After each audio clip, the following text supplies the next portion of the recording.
Israel Hamas जंग से जुड़ी अब तक की सबसे बड़ी खबर सामने आई है और यह है कि इजराइल ने हमास के पॉलिटिकल चीफ इस्माइल हानिया को मार गिराया है।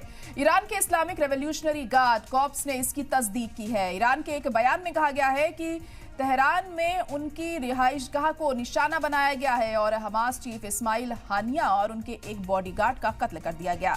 62 साल के इस्माइल हानिया ईरान के नए सदर मसूद पेजेश्कियान के हलफ बर्दारी तकरीब में हिस्सा लेने गए थे। वहीं हमास ने इस्माइल हानिया के कत्ल को लेकर इजराइल को धमकी दी है। हमास का कहना है कि इसकी सजा जरूर मिलेगी। हमास ने इजराइल हानिया पर हुए हमले को कायराना बताया है। ईरान ने भी इसके लिए इजराइल को जिम्मेदार ठहराया है। इससे पहले इस्माइल हानिया के 3 बच्चों और 4 पोतों को भी अप्रैल में इजराइल ने हवाई हमले में कत्ल कर दिया था। मीडिया रिपोर्ट में दावा किया गया है कि उनकी बहन का भी पिछले महीने कत्ल कर दिया गया था। रिपोर्ट के मुताबिक यमन के हौसी सुप्रीम रेवोल्यूशनरी कमेटी के चीफ मोहम्मद अली अल ने हानिया के कत्ल को खौफनाक जुर्म कहा है और इसे आलमी कानूनों की खिलाफ वर्जी बताया है। तो अब सवाल ये उठता है कि इस्माइल हानिया का मारा जाना इस जंग को क्या मोड़ देगा। सवाल ये भी है, क्या जंग का रुख अब बदलेगा? अब इजराइल और ईरान के बीच क्या बड़ी जंग छिड़ने का खदशा है? अब हानिया की जगह कौन लेगा?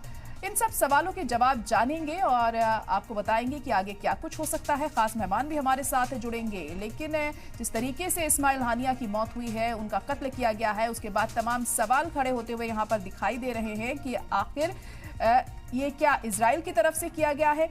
अब ऐसे में आने वाले दिनों में ये जो जंग है किस ओर रुख लेती है, सबकी नजरें इसी बात पर टिकी होंगी, क्योंकि जिस तरीके से ये कत्ल हुआ है, जो हमला किया गया है, ईरान के तेहरान शहर में ये हमला हुआ है। वहां पर एक घर में, एक अपार्टमेंट में ठहरे हुए थे इस्माइल हानिया, जहां पर उनका कत्ल किया गया और उनके बॉडीगार्ड का भी कत्ल किया गया। उनके बॉडीगार्ड भी उनके साथ था।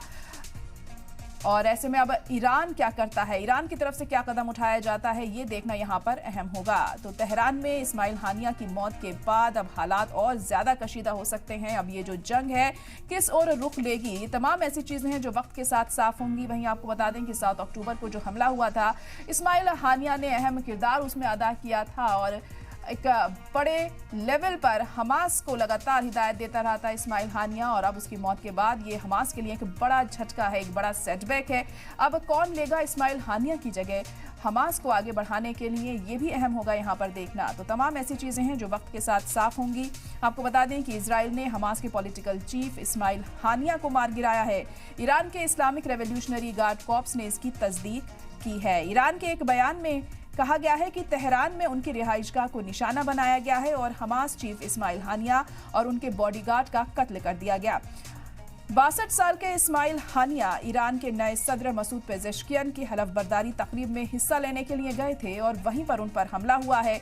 और जिस तरीके से ये हमला किया गया है, क्या ये इजराइल की तरफ से हुआ है? तो जाहिर तौर पर इजराइल यहाँ पर यह भी बताना चाहता है ईरान को कि अभी भी उसके अंदर वो दम है, वो मादा है कि वो किसी भी मुल्क से सामना कर सकता है। और ईरान अब इस पर क्या जवाब देता है, ये भी अहम होगा, क्योंकि लगातार हमास को ईरान का समर्थन हासिल है, हिमायत हासिल है। और उसी के मद्देनजर पहुंचे थे इस्माइल हानिया ईरान में, यहां पर हलफ बर्दारी तकरीब में शामिल होने के लिए पेजेश्कियान की। लेकिन वहीं पर उन पर हमला किया गया। तो कहीं ना कहीं यहां पर यह साबित भी इजराइल करना चाहता है कि हम हर तरीके से तुम पर हावी रहने वाले हैं आने वाले दिनों में भी। और ये धमकी के तौर पर भी इसे देखा जा रहा है। लेकिन अब ईरान इस पर क्या करेगा, उसका क्या होगा अगला कदम, इस पर सबकी नजरें टिकी होंगी और देखना होगा कि आने वाले दिनों में इसको लेकर क्या कुछ अहम कदम उठाए जाते हैं।